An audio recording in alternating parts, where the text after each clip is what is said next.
Olá, pessoal, tudo bem? Muito boa tarde. Agora, oficialmente, nós estamos ao vivo aqui. É um prazer recebê-los aqui no nosso papo de hoje. Nós reunimos nada menos que os três maiores hubs de inovação e você é o nosso convidado especial para trocar aí sobre esse ecossistema, sobre o potencial desses hubs e, sobretudo, sobre o crescimento dos hubs de inovação do Brasil. E, gente, mais uma vez, quero agradecer as meninas que estão participando aí desse evento. Quero desejar uma ótima tarde a todos vocês que estão aqui conosco. Pega aí, senta na sua cadeira mais confortável, pega o seu café, seu chá, sua água, senta aqui com a gente que eu tenho certeza que o papo vai ser super legal. Me apresentando aqui, eu sou a Milena Prado, eu sou Head do Gas Conecta, a plataforma de inovação e empreendedorismo da Pinó. Esse evento, como eu adiantei um pouquinho, ele é dedicado a pensar e discutir sobre esses espaços de inovação que são os grandes celeiros do Brasil, né? Grandes celeiros de inovação e de tecnologia do nosso país. Os hubs, eles fazem a união entre corporações, startups, talentos e são players importantes para fazer a inovação acontecer, de fato, né? Esse evento é uma realização, como eu adiantei, do Gas Conecta, e nós somos parte da Pinó, que é uma spin-off do jornal Gazeta do Povo. Nós nascemos ali no finalzinho de 2019 e estamos aqui pensando e trazendo conhecimento e conteúdo, notícias, melhor possível para vocês. Nós produzimos e distribuímos informações claras e de qualidade para quem conhece ou quer conhecer o ecossistema de startups. Contribuímos ali na formação de opinião, na construção de conhecimento, na divulgação de empresas e startups que são grandes cases de sucesso e estão começando também aí dos nossos ecossistemas. Nós somos uma plataforma de inovação, mas nós também estamos dentro dos hubs, né? Nós já fizemos parte do Cubo Itaú e atualmente nós somos membership do distrito como um elo de conexão. Nós entendemos que só se fala de inovação e nós só estamos especificamente nesse ecossistema e só conseguimos congregar todas essas partes dentro de hubs, né? Bebendo dessas fontes que são tão inovadoras e tão importantes para nós. Por isso, hoje nós trazemos essas três grandes feras, que não é o primeiro evento que você vai ver com as três juntas aqui, e com certeza não vai ser o último, para um papo, para a gente entender mais sobre os hubs de inovação do nosso país. E assim como os hubs, né, que congregam e fazem todo esse movimento, que fazem a inovação acontecer, os hubs também se encontram no GAS. E por isso, para fomentar essas trocas que nós estamos aqui, é um dos nossos grandes objetivos, que é, como eu disse, levar informação clara e de qualidade, promovendo cada vez mais conexão. Aproveite, então, que você já nos conhece e nos siga nas redes sociais, @gasconecta no Instagram e no LinkedIn. E agora, as nossas convidadas, que nem precisam de apresentação, na realidade, né? Mas hoje a gente reúne aqui a Lilian Natal, que é sócia e head de marketing e growth do Distrito.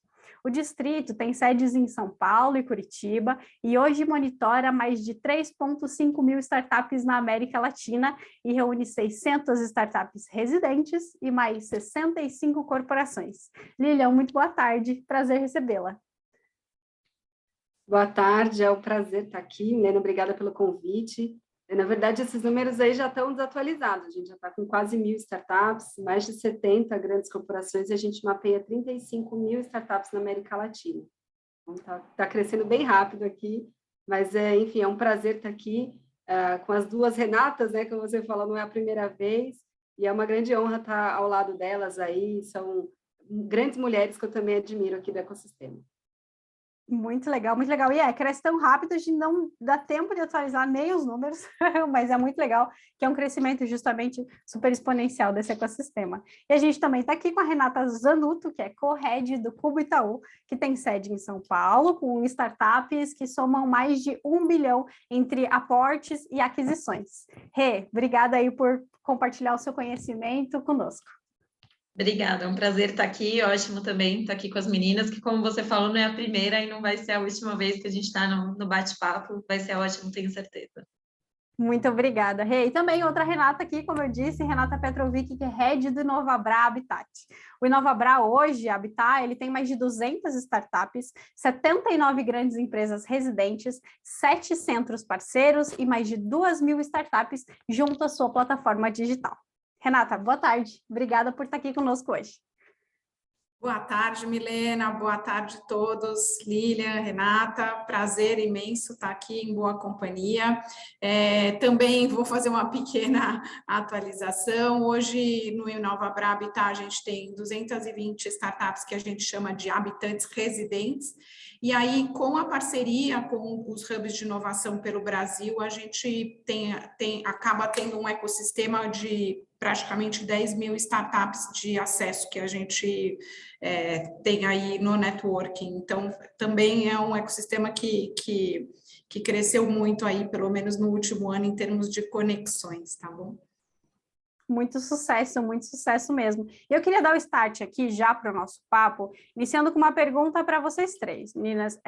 Qual que é o papel para vocês? Qual que é o grande propósito dos hubs de inovação hoje que vocês lideram? Podemos deixar para qualquer uma. Quem quiser começar? Bom, posso começar aqui, então. Olha, o nosso grande propósito no distrito é justamente levar a inovação, a transformação e a tecnologia para a sociedade como um todo, né? E a gente faz isso por meio ajudando as grandes empresas a fazer esse processo de inovação e transformação digital e também ajudando as startups a irem para frente, enfim, se desenvolverem. E, pela terceira ponta, ajudando também os investidores a investirem cada vez de forma mais assertiva. Então, a gente acredita que formando todo o ecossistema, que ainda inclui aí outros parceiros, outros hubs, né, governo, academia, enfim, vários grandes players nesse ecossistema, a gente acredita que com isso a gente consegue, de fato, fomentar a sociedade e impactar realmente o Brasil. Legal, meninas, eu continuo. Isso, Rê, eu continuo com você. Assim, qual que é o grande propósito, qual que é a métrica de sucesso para vocês? Não, perfeito. Aqui no Cubo a gente tem como principal objetivo fazer a curadoria das startups, né, dando a chancela de marca, passando por um processo aqui que a gente faz de seleção das empresas e colocando essas empresas em contato com corporações com o principal objetivo de gerar negócio. E, em contrapartida, a gente ajuda a corporação que está justamente nesse processo de transformação digital e cultural a estar cada vez mais próximo de um público curado de startups. Além disso, também a gente tem o olhar de parcerias, né? Muito com o norte de juntos somos mais fortes. Então, pegando também parceiros que têm expertises que são complementares às do Cubo, para que juntos a gente consiga somar forças e ajudar ainda mais tanto as startups como as corporações. Então, um principal objetivo mesmo de conexão de empresas curadas com outras startups, corporações, investidores também, universidades e players para parcerias estratégicas para fomentar o empreendedorismo e a gente mudar o país de patamar com relação à inovação. Muito legal. E Renata, do Inovabra, conta aí para a gente. Se eu puder complementar, um pouco também do que elas falaram, né? Mas eu vou até dividir os papéis aqui, porque a gente tem, claro, um papel para o ecossistema, que sim é de fomento a negócios, né, por meio da inovação aberta, entregar inovações de impacto, né, para a sociedade. Então, o papel de fazer esse ecossistema crescer por meio de geração de negócios. A gente tem um papel junto aos nossos membros também, né, que é ajudá-los com as conexões, com a troca de experiência entre eles, né, com esse pertencimento à comunidade. E a gente tem um papel importante para o próprio Bradesco, né, como sponsor desse hub, que é impulsionar a inovação interna do banco por meio de acesso a startups de alto potencial que complementam a oferta de soluções do banco. Então, nós somos o veículo de inovação aberta para o Banco Bradesco, né? Então, a gente também atende aqui, pelo Inovabra Habitat, a todas as áreas de negócio do banco. Então, é um pouco disso tudo aí. Muito legal, gente. E para você que chegou agora no nosso evento, a gente está fazendo as apresentações aqui das nossas speakers, mas se tem alguma dúvida, se quer complementar com alguma coisa, quer interagir, manda aqui no chat, que a gente faz a pergunta ao vivo, e a ideia é que a gente troque aí esse papo, troque experiências e conhecimentos. A minha pergunta agora vai para a Lilian, assim, sobre esse panorama dos hubs de inovação no Brasil. Lilian, os hubs são relativamente novos, né? Essa tomada aí da tecnologia, do tamanho que está hoje, é um período, é bastante tempo até o desenvolvimento disso, mas os hubs são relativamente novos. Você pode fazer um panorama de quando esse movimento começou assim no Brasil e onde a gente está em termos do desenvolvimento desses hubs e da tecnologia incubada neles? Olha, o próprio ecossistema de inovação brasileiro ele é muito jovem, né? A gente vem se desenvolvendo de maneira mais forte de 10, 12 anos para cá. Então, a gente tem ali algumas iniciativas nascendo, a própria AB Startups tem menos de 10 anos também. Você tinha ali algumas iniciativas voltadas à tecnologia no Brasil, a própria ACAT, né, que também é um dos grandes hubs aqui do Brasil, já tem mais tempo, mas muito focado como centro tecnológico. A gente tinha o nascimento também de muitos parques tecnológicos no Brasil, mas, de fato, hubs de inovação são muito jovens, né? A gente também viu um crescimento daquele movimento de coworkings, que no Brasil também veio mais forte de 10, 15 anos para cá. Você tinha ali alguns nascendo, né, antes disso, mas mais forte, de fato, vem desse período para cá. E alguns desses espaços depois viraram hubs de inovação, né? Qual que é a diferença entre um hub de inovação e um coworking? O coworking, ele é voltado a qualquer profissional, né, que chegue lá, pode alocar um espaço, e o hub de inovação, ele é justamente mais voltado para o desenvolvimento desse ecossistema de inovação, ou seja, para startups, empresas, investidores, enfim, que queiram se conectar com esse ecossistema. Então, o Brasil, ele, na verdade, ele sempre responde um pouco depois do que acontece lá fora. Em especial, a gente se espelha muito no mercado americano, mas, obviamente, a gente tem outros ecossistemas aí sendo desenvolvidos um pouco antes, como o próprio um ecossistema que ficou incrível, que é o de Israel, né? A gente tem um ecossistema grande na China também, mas o Brasil, ele, historicamente, sempre acaba respondendo um pouco depois com essas grandes tendências de inovação, tecnologia. Então, a gente viu isso explodir no mercado americano antes, na própria década de 90. Você vê que grandes empresas como a IBM, também como Apple, nasceram muito antes disso, né? Antes da década de 90 ali. E na década de 90 você viu a ascensão das empresas.com. E até então no Brasil você tinha no máximo ali a Ball, né, algumas outras empresas assim, mas você viu realmente o cenário de startup se desenvolver praticamente depois de 2010, mais ou menos. Aí você viu ali que começar a criar alguns grandes centros e algumas grandes startups brasileiras começaram a nascer naquela época. Então o movimento de hub de inovação ele meio que acompanhou isso. E aí, o próprio nascimento do Cubo, se eu não me engano, foi em 2015, o Distrito tem 4 anos, acredito que Nova Bra também tenha cerca disso. Então, é daí para cá que a coisa vem vindo cada vez mais forte. E, como você sabe, o ecossistema de inovação brasileiro, as startups estão arrecadando cada vez mais investimento. Esse ano a gente bateu o dobro já de investimentos do ano passado, um recorde histórico. Aliás, a gente já tinha tido um recorde no ano passado. Então, a gente deve ter mais alguns anos aí desse ecossistema crescendo muito. E Renata, aí no Cubo, né, e também ainda puxando esse gancho do crescimento desses espaços de inovação, qual é o papel dos hubs nesse fomento e nesse crescimento exponencial da tecnologia que a gente vê no Brasil, né? O que está acontecendo, né? Você pode contar, se você quiser, alguns cases aí do Cubo mesmo, mas o que está acontecendo dentro de casa que impulsiona esse crescimento? Muito bom, assim, acho que até complementando o que a Lilian falou, na verdade, corroborando com o que ela falou, é muito interessante você ver todo esse amadurecimento do ecossistema em todos os sentidos. Então, tanto na maturidade das startups, dos empreendedores brasileiros, como dos hubs de inovação e das corporações também fazendo negócio com as startups, né? Que também é um movimento que principalmente teve uma força maior nos últimos 5 anos e principalmente nesse pós-pandemia, com a aceleração da transformação digital, que a gente fala bastante.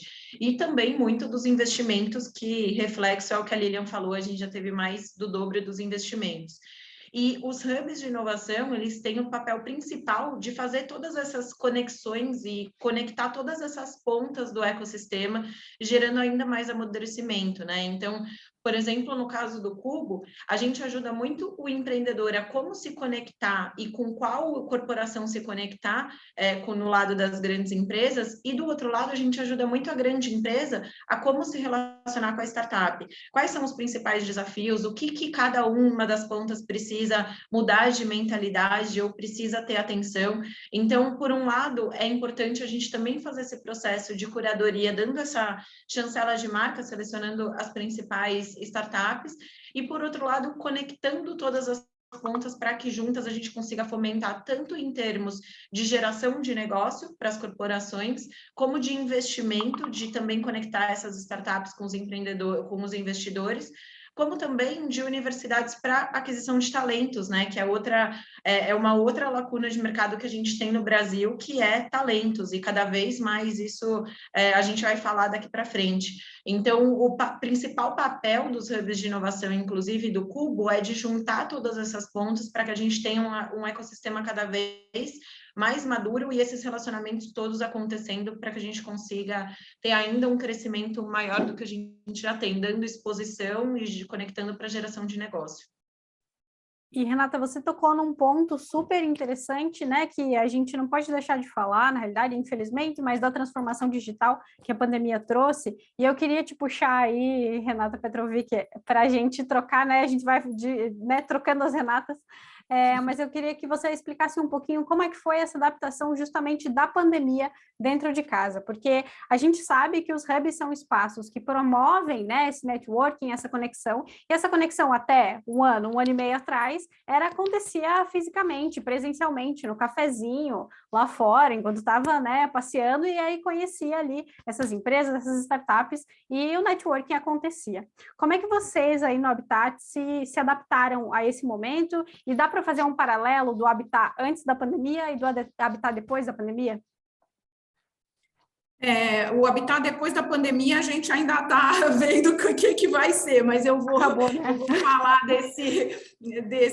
desse período que foi interessante, acho que todos os hubs passaram por isso, que foi essa adaptação, né, de um espaço que foi, como você falou, né, planejado para ser realmente um espaço de interação puramente física, e o networking físico, né, do encontro, né, de promover esses encontros pessoais mesmo, e assim gerar conversas, gerar negócios, gerar networking, e como é que a gente teve que se adaptar, porque sim, todos passaram por isso, foi de um dia para o outro, a gente teve que tentar espelhar todas essas conexões que antes aconteciam no cafezinho, no chopp e nas reuniões físicas, e passar na sala do outro para o digital, né? Então, a gente acabou aumentando a quantidade de eventos e dinâmicas para provocar esse encontro com as pessoas, né, de uma forma virtual.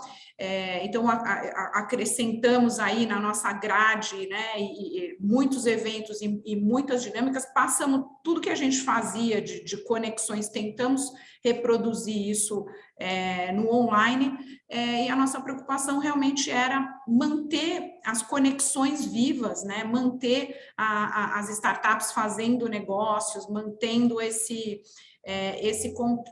contato.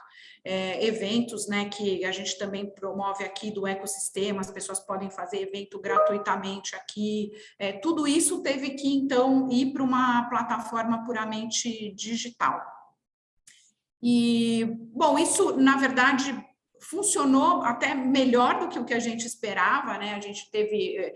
Acaba que as pessoas estavam todas em casa, então a disponibilidade para participar de atividades online, a disponibilidade para estar em eventos, ela foi maior, a gente aumentou o público de eventos em pelo menos 30%, assim, logo no início, e isso foi uma experiência muito interessante para a gente, e que derivou a mudança, né, uma pequena pivotada no nosso modelo de operação para um modelo híbrido. Então, hoje, o Habitat, para você fazer parte, você tem a escolha de ter efetivamente uma posição física, mas também você pode ser membro apenas através da nossa plataforma e da conexão digital. Então, a gente pilotou e viu que dava certo e acabou oficializando esse modelo no segundo semestre do ano passado, e aí acabou também abrindo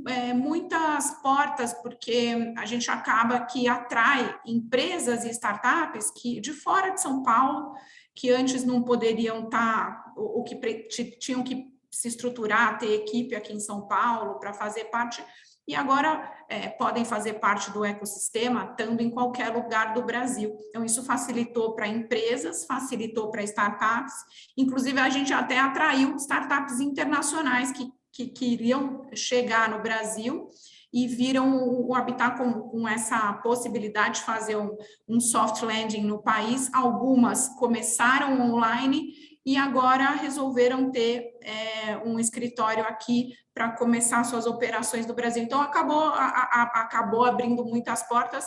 Agora, você me pergunta como é que vai ser o pós-pandemia. Eu não sei te responder direito, porque a gente ainda está entendendo em que proporção as pessoas vão voltar, porque sim, embora a gente tenha começado a fazer eventos de maneira híbrida, nessa semana teve alguns aqui, claro, com os protocolos de segurança, espaçamento, menos pessoas, a gente não sabe qual é a proporção de pessoas que vai continuar a frequentar. Hoje o prédio está com 30%, 40% de tráfego, né, comparado com períodos pré-pandemia, e a gente não sabe se isso vai crescer para 50%, 60%, 100%, né, não dá para saber, mas por enquanto o modelo híbrido veio para ficar, talvez a gente nunca volte no 100% mesmo físico, e aí é uma incógnita, né, como é que as coisas aí da pandemia também vão caminhar, esperamos que dê tudo certo por aqui, e a gente vai a cada dia aí se adaptando, né, para esse novo mundo de conexões híbridas. Acho que está todo mundo meio se adaptando até nas reuniões da empresa, né? Não sabe direito pessoas na mesma sala fisicamente, mas online. Então, acho que é um período de adaptação e a gente vai ver como é que isso tudo se assenta. E é justamente, você trouxe um ponto super importante, né? Que é essa adaptação, inclusive, do modelo de negócio, né? No fim, a gente olha e fala, putz, isso aqui talvez seja melhor resolvido no online ou melhor resolvido no presencial. Lilian, aí no distrito também houve essa troca, né? Essa mudança ali de um dia para o outro, desenvolver uma plataforma e um espaço de networking que também fosse online, né? Foi bem interessante, assim, claro que a gente sempre tem que lembrar que de todos os males causados pela pandemia, e obviamente a gente não gostaria que ela tivesse acontecido.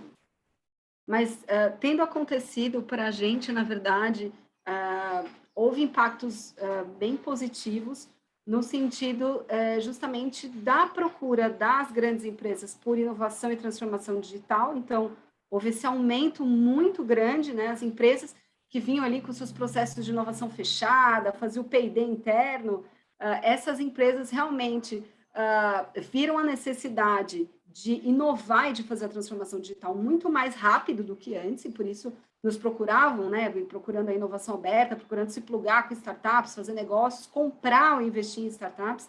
Então, a gente teve realmente um boom, e, ao mesmo tempo, a gente já vinha pensando na construção do nosso programa digital. A gente tinha ali os nossos 4 hubs de inovação, nos quais a gente tinha aproximadamente 100, 120 startups, mais ou menos, e a gente já vinha buscando formas de ajudar startups no Brasil inteiro, né? E realmente saltar dos muros de concreto, poder chegar a todos os lugares do Brasil. Então, a gente já vinha fazendo, construindo a nossa plataforma. Quando aconteceu a pandemia, o nosso lockdown dos hubs aconteceu no meio de março, se não me engano, dia 15 ou 16 de março, no dia 9 de abril, a gente já lançou a nossa plataforma, né? Então, ela estava realmente engatilhada. E aí, o que a gente fez foi, a gente conversou com todas as startups da nossa rede, fizemos uma grande validação ali, de fato, o que elas precisavam naquele momento, conversamos com várias outras startups também do mercado, e, ao mesmo tempo, conversamos com as corporações para entender qual era a necessidade naquele momento. E aí, a gente plugou novas funcionalidades na nossa plataforma e conseguimos lançar de forma muito rápida. Então, Isso realmente levou a um crescimento exponencial do distrito desde o ano passado e que continua esse ano. E como bem a Renata colocou, isso deve continuar, né? Claro que a gente vai ter um modelo híbrido, a gente já teve a reabertura dos nossos hubs desde o ano passado, obviamente com a gente teve todas as restrições de segurança, a gente também colocou, né, uma ocupação menor para ter garantia de não ter nenhum tipo de problema ali, mas agora os nossos hubs, eles ainda com medidas de segurança, mas eles já estão ali na casa dos 70, 80, quase 85% de ocupação. E a gente percebe a necessidade das startups, das pessoas, das empresas, desse trabalho híbrido, ou seja, eu tenho momentos de home office, né? Ou eu tenho funcionários, por exemplo, muitas startups deixam desenvolvedores, né, pessoal de produto em casa, mas a galera que é do comercial, que é de marketing, indo mais para os hubs, ou um modelo no qual os funcionários eles vão para os hubs quando eles realmente querem ou precisam, né? E além disso, a gente vê também a necessidade da conexão física mesmo dos times das startups e das grandes empresas, para reuniões, para planejamento, para conexão mais forte. Então, eles também usam todos os espaços, auditórios, né, todos os espaços de criação que a gente tem nos hubs para isso. Então, como a Renata colocou, a gente percebe que a pandemia trouxe essa aceleração do que a gente imaginava que ia ser já uma construção de futuro aí, né, de trabalho híbrido. A gente já vinha falando um pouco sobre isso, até nos próprios eventos do distrito, mas realmente a pandemia acelerou isso, né? Ela deu velocidade nisso e trouxe para também, as startups já estavam mais acostumadas com esse modelo, mas trouxe para as grandes empresas também uma destrava sobre isso, né? Que antes muitas grandes empresas, não, de jeito nenhum, você tem que estar só no físico ali, e trouxe essa visão mais moderna. Isso também fez com que as startups, as empresas pudessem buscar profissionais em todas as partes do país e não só nas suas cidades de origem, né? Então, isso deu mais mobilidade para o mercado. Então, a gente cresceu nessa pegada. Então, de novo, a gente já vinha construindo isso, né? Mas, de fato, tudo que aconteceu com a pandemia acelerou bastante, e acho que não só para o distrito, como para vários outros players daí do ecossistema. E você comentou, Lilian, sobre essa destrava, né? Sobre as empresas grandes passarem a olhar para a inovação aberta, e muito é esse elo que os hubs de inovação existem.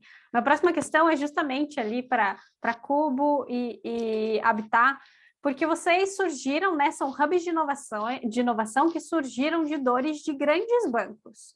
Né, vocês ali, né, saíram e estão sobre verticais ali de bancos tradicionais, e eu queria entender como é que foi primeiro esse estalo do banco, né, do banco tradicional, para olhar para a tecnologia. Sempre teve tecnologia envolvida em todo o processo, mas como foi esse estalo para olhar para a tecnologia como uma oportunidade, e como vocês fazem hoje essa incorporação de fintechs ou ideias que surjam ali no hub para dentro do banco, e se isso acontece, para melhorar experiência, enfim, para melhorar ali a atividade e os serviços que o usuário tem hoje. Como é que funciona isso para vocês? No caso do Itaú, desde 2013, 2014, estava se aproximando cada vez mais do ecossistema de inovação, das startups, e muito indo também para o Vale do Silício, para entender o que acontecia lá fora, para trazer também insights aqui para o Brasil e para dentro do banco. E por volta de 2014, o banco falou, pô, a gente precisa ficar ainda mais próximo de tudo isso que está acontecendo, né? Não indo para os Estados Unidos o tempo inteiro, mas tendo algo aqui e onde a gente consiga ter mais acesso e estar em constante contato com inovação e o ecossistema de startups. E conversando no ecossistema, eles conheceram a Redpoint Ventures, que é um de investimento do Vale do Silício, e a Redpoint comentou, existe uma lacuna de mercado aqui no Brasil, que é uma lacuna de densidade, e estudos, né, da Up Global e da Techstars mostravam que um dos pilares para que as startups tenham sucesso, além de capital, ambiente regulatório, talento, etc., é a densidade, ou seja, ter todos os agentes do ecossistema em um único espaço físico, gerando conexões. E aqui no Brasil a gente ainda não tinha uma iniciativa como essa. Então, em 2015, o banco fundaram o Cubo com o principal objetivo de trazer densidade para o país. Então, não só olhando para dentro do banco, né, de que forma que as startups iam beneficiar dentro do banco, mas também olhando muito com relação a fomento de empreendedorismo no Brasil como um todo, e ao mesmo tempo também, obviamente, o banco próximo acompanhando todas as inovações, todas as tendências que estão acontecendo. No caso do Itaú, hoje, como que é o relacionamento com o Cubo? Apesar de ter fundado o Cubo, o banco não olha só para fintechs, o Cubo é uma instituição apartada do banco, onde a gente tem toda autonomia e todo o dinamismo para ter todas as startups de todas as verticais e fazer conexão dessas startups com o ecossistema como um todo. Também, obviamente, é um dos mantenedores do Cubo, então, com certeza, ele também tem esse olhar de e as startups também fazendo negócios com o banco, não só olhando a vertical fintech, serviços financeiros, mas olhando verticais como um todo, né? Então, de que forma que startups também podem beneficiar o banco em, por exemplo, processos internos ou outras áreas funcionais do banco, olhando para dentro de casa e também, obviamente, olhando para as que tocam o core business, que é serviços financeiros.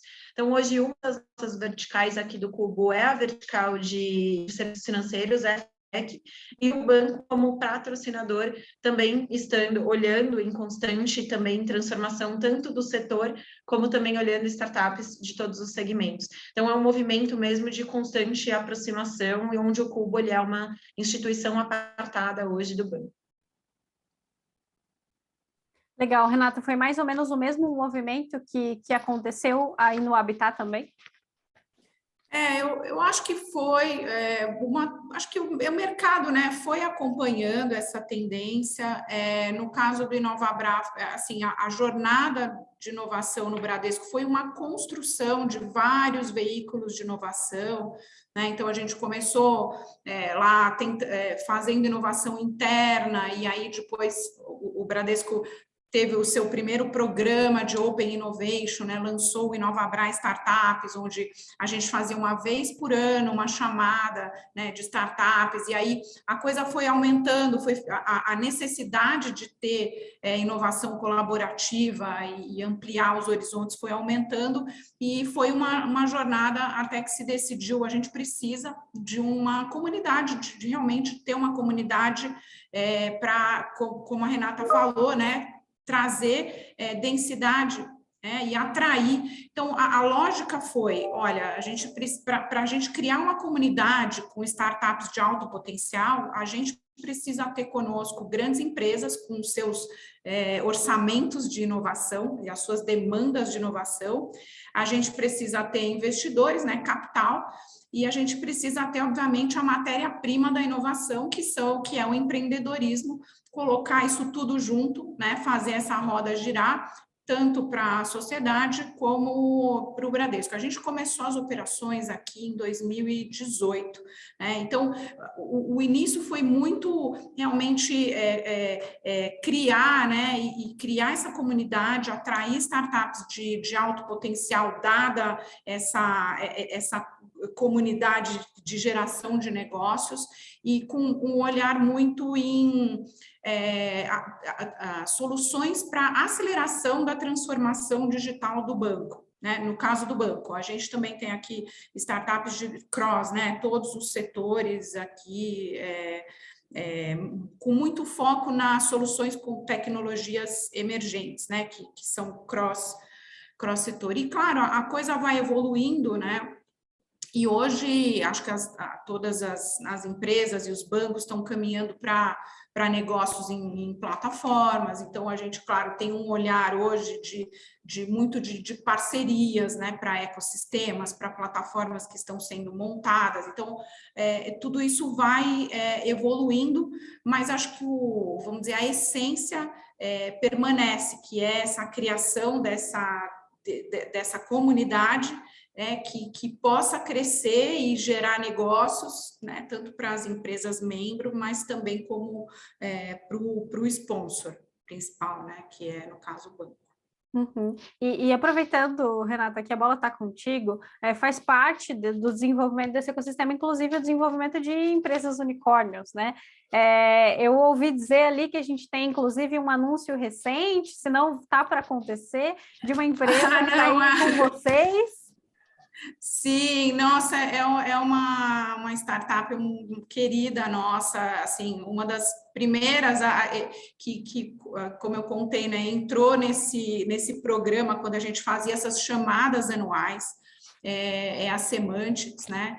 E é uma startup de Big Data que começou ali tentando trazer soluções de criação de algoritmos para a gente, não deu certo com o Bradesco, e aí foi fazer os algoritmos do Next, e aí cresceu, faz até hoje eles têm contrato com vários bancos, mas começaram aqui conosco, tinham uma salinha, depois foram crescendo, depois cresceram tanto que tiveram que sair daqui, porque hoje eles têm mais de 200 pessoas, e é uma história de sucesso incrível, na semana passada eles anunciaram, então, o merge, né, com uma SPAC, que se chama Alpha Capital, e vão abrir o capital na Nasdaq, e o valuation deles, né, projetado é de $1 bilhão, portanto, na teoria já são unicórnios.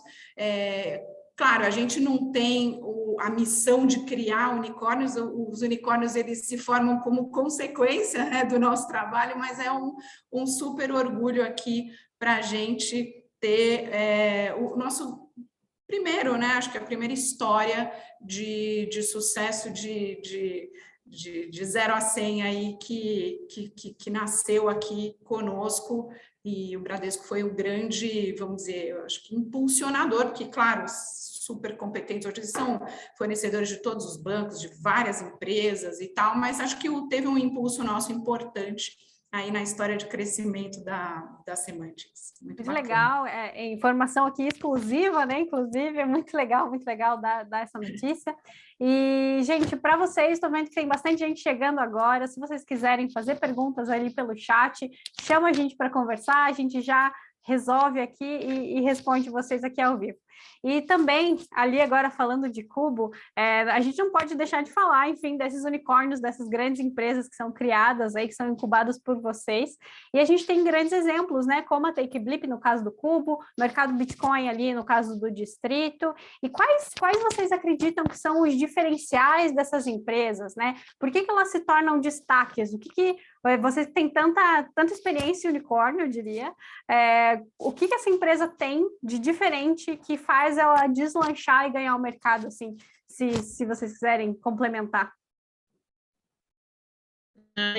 Eu acho que não só unicórnio, né, mas as startups que têm sucesso, que crescem, que estão mudando a economia, a gente fala de unicórnio muito como um marco dos países e até para posicionar os países, mas além disso a gente tem startups de muito sucesso que fazem toda a diferença também, seja resolvendo problemas, seja também gerando empregos e um impacto na economia muito grande. E não é uma jornada fácil do empreendedor, não é uma jornada fácil esse crescimento da startup. E o que a gente vê em comum em todas as startups de sucesso é o foco.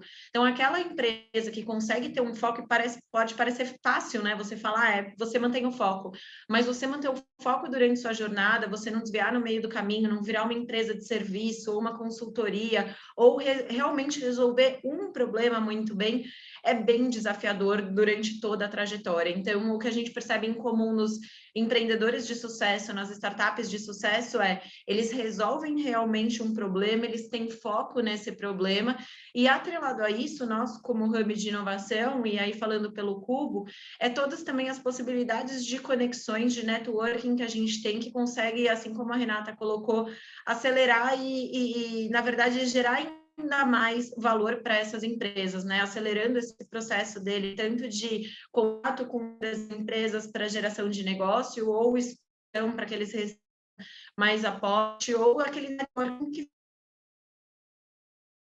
Então, muito do empreendedor, do founder, que ele está resolvendo, o foco, e atrelado a isso, as parcerias e a rede de networking que acaba fazendo toda a diferença.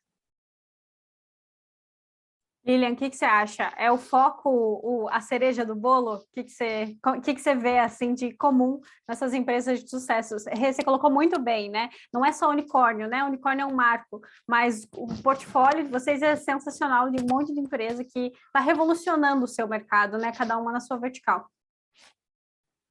Eu acho que a Rê tem toda a razão.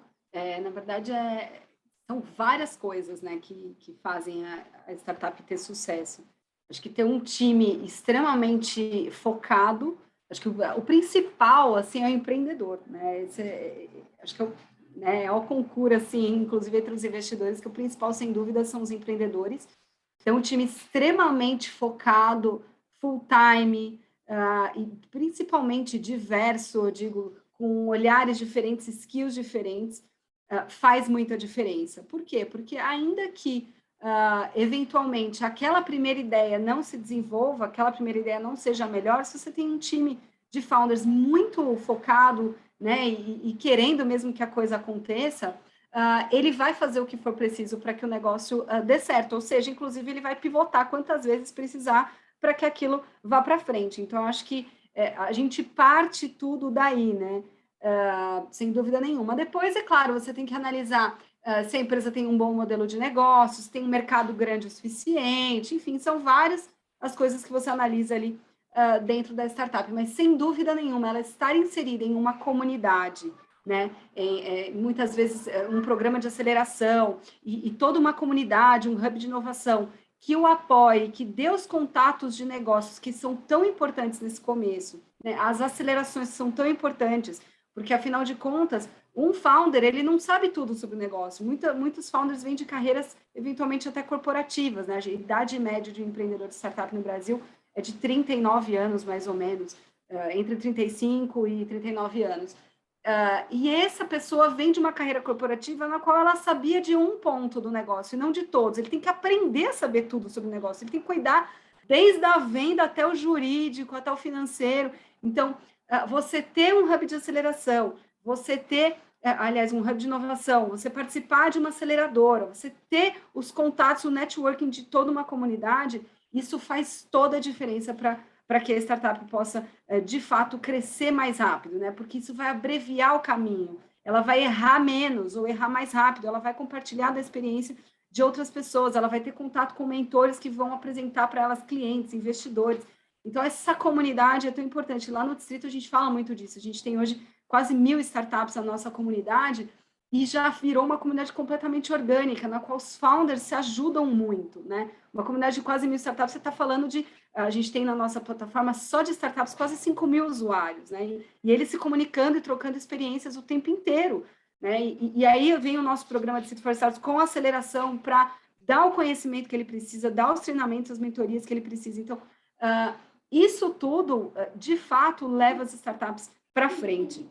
E aí algumas já participaram ali do nosso Hub de Inovação, o próprio exemplo do mercado Bitcoin, também foi investido do Distrito lá atrás, o Neon, a Mei Fácil, enfim, Rank My App, que está agora crescendo super, Promobit, que é uma startup residente nossa, foi comprada pela Melius, enfim, várias grandes startups que surgiram lá no Distrito e que hoje estão aí ou como unicórnios ou fizeram IPO, foram vendidas, enfim.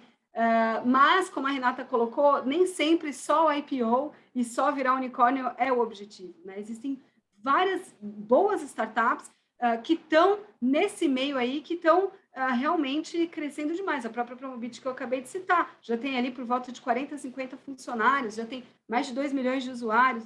Então, tem muita coisa boa fritando aí nesse ambiente dos hubs de inovação. Então, acho que isso faz, sem dúvida nenhuma, toda a diferença para as startups. E tem muita coisa boa fritando na mente dos empreendedores, né? Meu outro questionamento que eu tenho aqui para ti, Lilian, mas para todo mundo, para as meninas também, é porque a gente tem, cobrindo tecnologia, a gente sente um pouco que há uma tendência de verticalização desses hubs de inovação.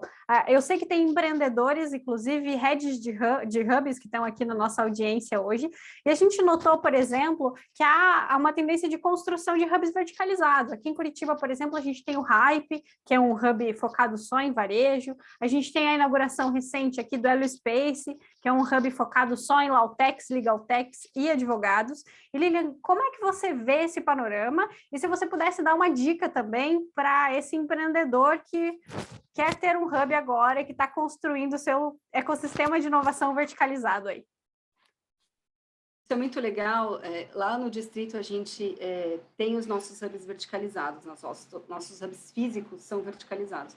Então a gente tem o hub de fintech, insurtech, cripto e cibersegurança, que fica ali na Rebouças, em São Paulo. A gente tem o AdTech, Martech e Retail, que fica nos Estados Unidos com Augusta. A gente tem o de saúde, de todas as áreas de saúde, odonto, bem-estar, etc., que fica dentro do Hospital das Clínicas. E o nosso hub de Curitiba, que é multissetorial. A gente sempre acreditou muito em clusters, porque as próprias empresas, as grandes corporações, elas buscam muitas vezes soluções dentro dessas áreas ou soluções específicas, né? Então, quando você fala, obviamente, de fintech e martech, elas não são necessariamente verticais, mas mais transversais, ou seja, toda empresa tem serviços financeiros, toda empresa tem marketing, né?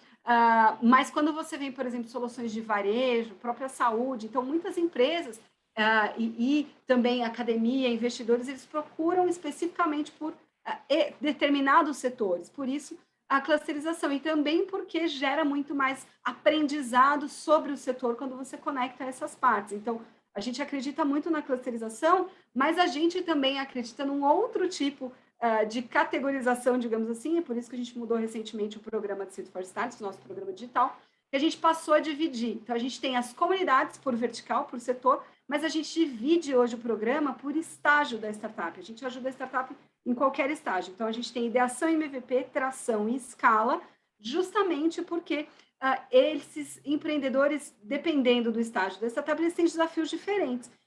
Então, a gente tem as comunidades verticalizadas, as embaixadoras, a gente tem um embaixador para cada vertical dentro do distrito, mas também tem esse outro tipo de categorização.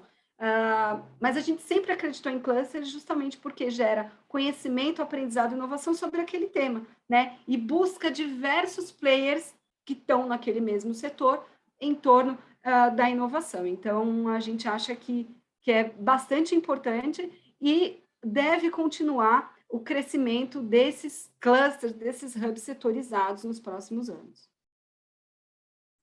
Super legal, super legal. E ali para as duas Rês, né? Qual dica vocês dariam aí para o empreendedor que também quer verticalizar o seu espaço, que está se lançando agora e que também quer construir a sua comunidade em cima da sua tecnologia, em cima da sua empresa?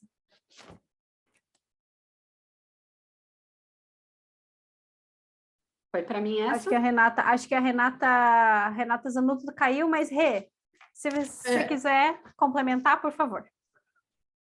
Eu acho que a Lilian eu acho que o caminho mesmo, né? Acho que pensando em tendências, eu acho que o mercado está amadurecendo, o ecossistema está amadurecendo tanto que a tendência é mesmo de setorização, de especialização.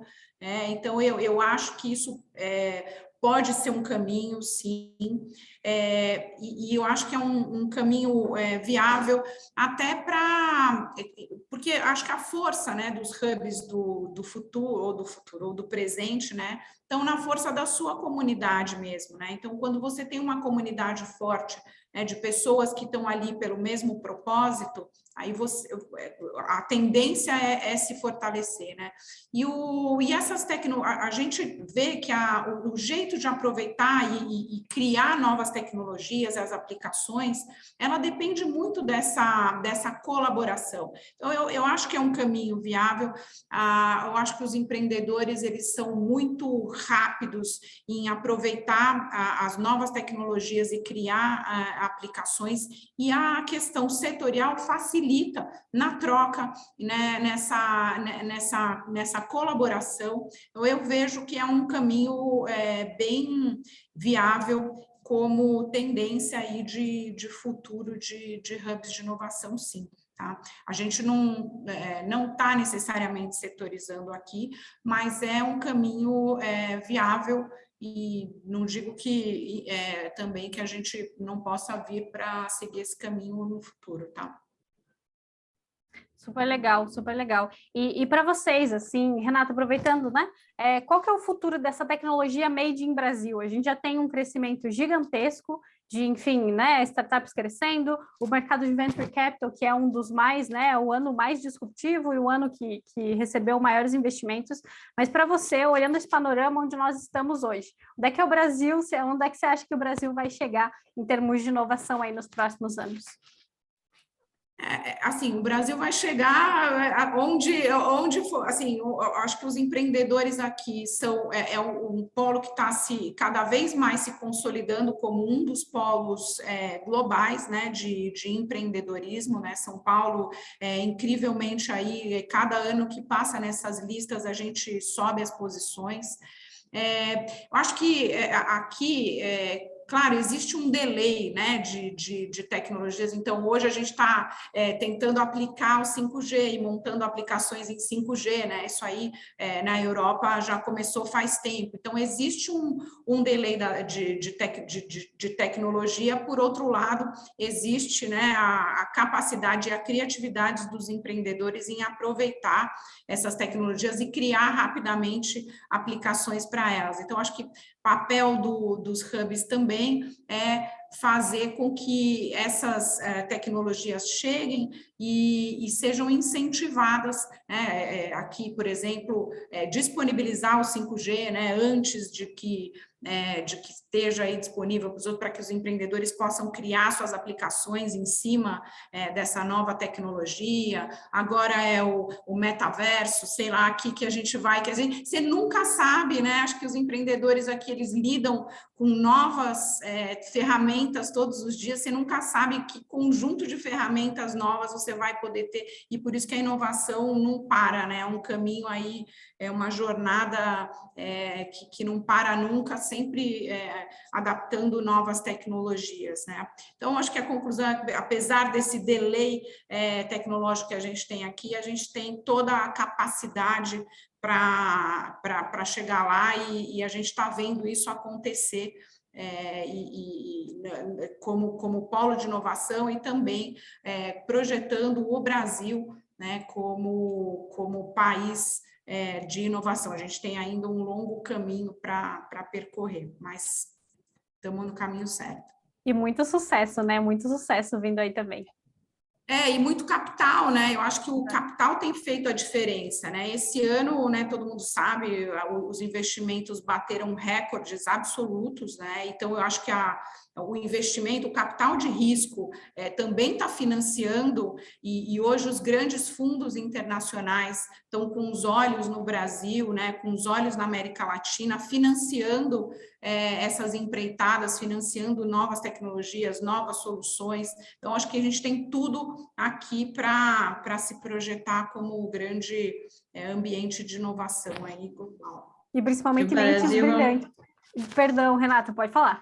Não, imagina, eu ia falar, o Brasil é um país de oportunidades, né? O que não falta ainda são problemas a serem resolvidos, ineficiências por todos os lados. Então, acho que somado a todas as oportunidades que a gente tem, aos empreendedores hoje que estão cada vez, empreendedores e startups que estão cada vez mais maduros, os investidores, né? Uma liquidez também aqui no mercado, a tendência é crescer e não é só a gente está vendo, mas sim a gente vai ter uma muito sempre fala que o ecossistema empreendedor ele anda descolado da macroeconomia do Brasil, né? Então, enquanto o está crescendo, não necessariamente a gente está atrelado à economia e é um celeiro de oportunidades, tanto de novas startups entrando, como de startups que já estão nesse ecossistema cada vez mais maduras e indo para outros países, né? Fazendo também, atuando em novos mercados que não necessariamente só aqui. Exportando finalmente tecnologia e talentos, né? É muito bom dizer isso. E Renata, encaminhando aí para o nosso fim do nosso papo, passou super rápido, está muito gostoso trocar essa ideia, mas o nosso tema macro aqui, qual que é o segredo do sucesso do Cubo e onde vocês querem estar daqui a um tempo, daqui 2 anos, 5 anos é muito, mas daqui um tempo em termos de inovação, em termos de crescimento, o que vocês ainda já trouxeram muito para o ecossistema brasileiro, mas o que vocês vão trazer ainda mais para o nosso desenvolvimento aí como país?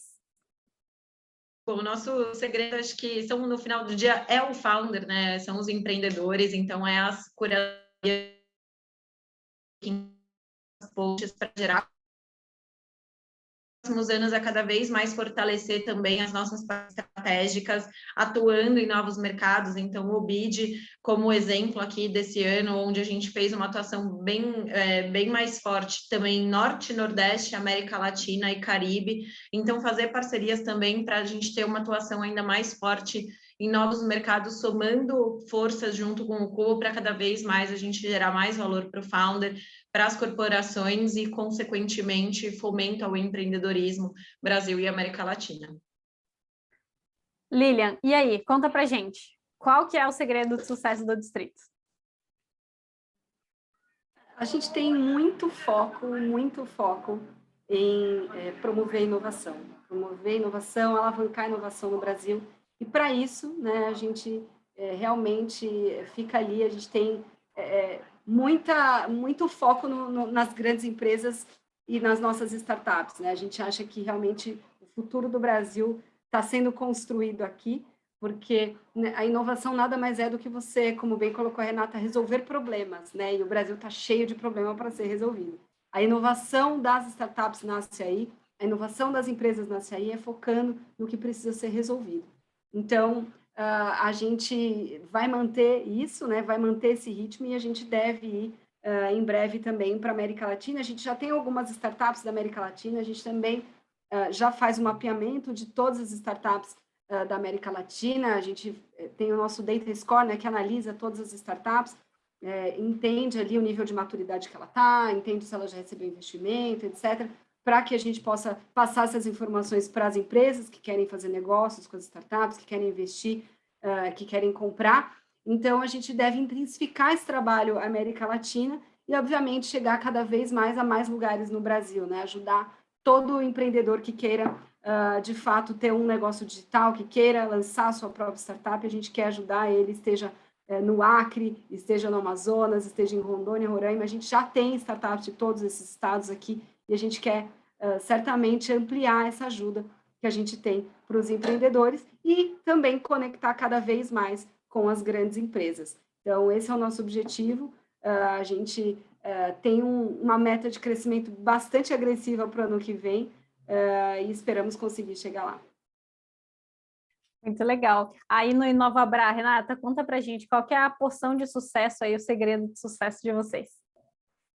Eu acho que, sem dúvida nenhuma, é a geração de negócios, assim, se eu tivesse que pegar o principal aqui, esse fomento à geração de negócios, que a gente faz, e aí vem todo o resto, né, realmente com uma equipe dedicada a fazer esses matchmakings, com colaboração interna e com outros hubs de inovação pelo Brasil, né, e com a comunidade também que se ajuda. Então, acho que também cada vez mais fortalecendo as recomendações, a colaboração, a troca de experiências que rola aqui, tudo isso é fomentador, né, da geração de negócios, do networking, né? E claro, quanto mais empresas a gente tiver com sede de inovação, né? Acho que agora no pós-pandemia a inovação ganhou esse senso de urgência e a gente está vendo muitas empresas que estão se lançando aí na inovação aberta, que antes não estavam. Então, claro, atrair novos membros, novas empresas com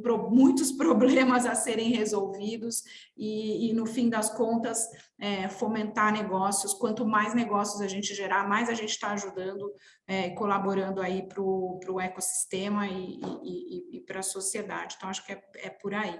Muito sucesso, muito sucesso. Tenho certeza que isso só vai se multiplicar.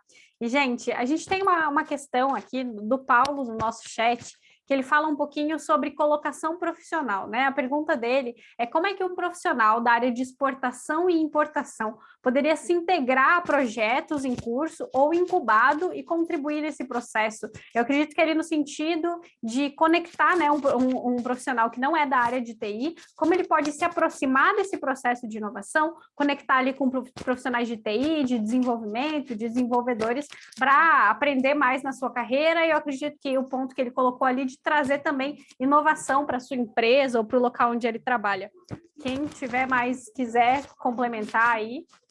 Bom, depende muito, né? Tem várias formas. Ele pode simplesmente se conectar com startups sendo um mentor na área dele, por exemplo. Lá no Distrito, a gente tem hoje cerca de pouco mais de 200 mentores cadastrados na nossa plataforma, e esses mentores atendem as startups de acordo com as suas necessidades, né? Então, eles mentoram ali por cerca de 1 hora, enfim, dependendo da disponibilidade do mentor na sua área. Então, esse seria um meio dele se conectar rapidamente com startups, de forma a começar. Ele também sugiro que ele estude um pouco mais sobre inovação aberta e leve um pouco mais essa cultura para a sua empresa, eventualmente tendo um parceiro de inovação para começar a fazer esse processo. Muitas vezes a inovação que é feita só internamente na empresa, né, o que a gente chama de inovação fechada, ela é mais demorada, então recomendo muito a inovação aberta. Recomendo que se conecte também com hubs de inovação por meio da empresa. Então, estão aqui 3 hubs que ele pode se conectar por meio da empresa dele. Enfim, tem diversos eventos de inovação também. O Distrito é parceiro da Techstars no Brasil, a gente opera os programas da Techstars Startup Weekend no Brasil. Também recomendo que ele participe de um Startup Weekend, tem vários todo mês acontecendo, que é uma jornada de um fim de semana aí de inovação e empreendedorismo. Enfim, são diversas formas. A gente está super aberto. Me chama no LinkedIn, vamos tomar um café. Muito legal, muito legal. Tá aí a dica, Paulo. Até, Renata, se quiser complementar. Sim, no nosso caso aqui também, se quiser conhecer startups do Cubo, startups.cubo.net, desculpa, cubo.network/startups, aí vocês conseguem ver todas as startups. E com relação a conteúdo também, acho que muito no olhar do que a Lilian falou, o que é inovação aberta, como que funciona esse ecossistema. No nosso YouTube do Cubo, a gente tem uma série de talks todas as semanas também falando sobre inovação, então tem tanto o lado da corporação, o lado da startup, o lado do investidor, muito com um papo mesmo aberto sobre o todo, então é legal ver bastante, não só o Cubo, mas tem uma série de conteúdos extremamente relevantes no ecossistema, então acompanhar tudo que está acontecendo, acho que é super importante como primeiro passo, e daí sentido para seja com a startup, hub de inovação, e a nós aqui está aqui. Acho que a Renata travou para mim, não tenho certeza se ela travou para vocês também. Não sei em qual parte eu parei. Oi, Rê, você me escuta agora? Agora sim. Vocês estão me ouvindo? Agora então sim. Tá. Pode continuar. Legal. Tá, eu não sei, onde que vocês pararam de me ouvir? Ali na conexão e no YouTube do Cubo. No YouTube do Cubo, sim. E aí, assim, acompanhar tudo que está acontecendo com relação a empreendedorismo, inovação. Hoje o que não falta é conteúdo relevante no ecossistema e depois entender o que mais faz sentido para você, para sua empresa e aprofundar, e conta comigo e com o Cubo nessa jornada. Maravilha, gente. O Paulo agradeceu ali, diz que está entendido e que vai com certeza se integrar nos espaços. Renata, por favor. Eu ia falar, traga problemas para serem resolvidos aqui pelas nossas startups, né? Que acho que é isso que... mas, claro, também aconselho a eventos, a gente tem muito conteúdo aqui, acho que todos os hubs oferecem aí uma plataforma de conteúdo super bacana, vai absorvendo e vai tendo ideias, ou você vira um empreendedor, ou você traz os seus problemas aqui para a gente resolver. Muito bom. E é exatamente desse terreno cheio de problema que nasceu tanta ideia boa, que tem tanto empreendedor despontando aí, resolvendo um monte de coisa pelo nosso país. Gente, encerrando aqui o nosso talk, a nossa conversa, eu quero agradecer muito, muito pelo tempo de vocês, pela colaboração, eu tenho certeza, como a gente disse lá no começo, não vai ser o último talk de todas nós juntas aqui. Parabéns pelo trabalho. Se vocês quiserem deixar aí uma última mensagem, chamar para as redes sociais aí de vocês, fiquem bem à vontade, o espaço é de vocês. Então agora é a hora do jabá, né? Fica à vontade, fica à vontade. Bom, eu vou chamar para cadastrarem-se para receber nossos eventos, entrar lá no inovabra.com.br/habitat, receber nossos eventos, nossas news de conteúdo, também olharem para o nosso ecossistema aqui, verem quais startups estão conosco, fazerem parte, se engajarem e visitarem também o Hub, se quiserem. Tá? Estamos à disposição, eu também fico disponível pelo LinkedIn para fazer contatos, e é isso. No caso do Cubo, também, se você quer cadastrar cubo.network para ter todas as informações de como ser uma startup do Cubo. No caso das corporações também que queiram se aproximar, startups, network/startups, ou se quiser ser mantenedor também, tem a nossa página, tem informações toda no site, cubo.network, e também a nossa novidade agora que a gente lançou recentemente, o blog de conteúdo do Cubo. Então, para quem quer acompanhar todas o ecossistema, pelo lado do empreendedor, da startup, do investidor, acompanha também nosso blog para ver todos os conteúdos além do nosso YouTube. E contem comigo também estou disponível no LinkedIn. Lilian, vai que é tua. Boa. É isso aí, galera. Bom, deixei os links aqui do site do Distrito, também do meu LinkedIn. Acessem as redes sociais do Distrito, a gente também tem diversos conteúdos. Todos os meses a gente faz eventos gratuitos com muitos conteúdos sobre inovação, startups, enfim.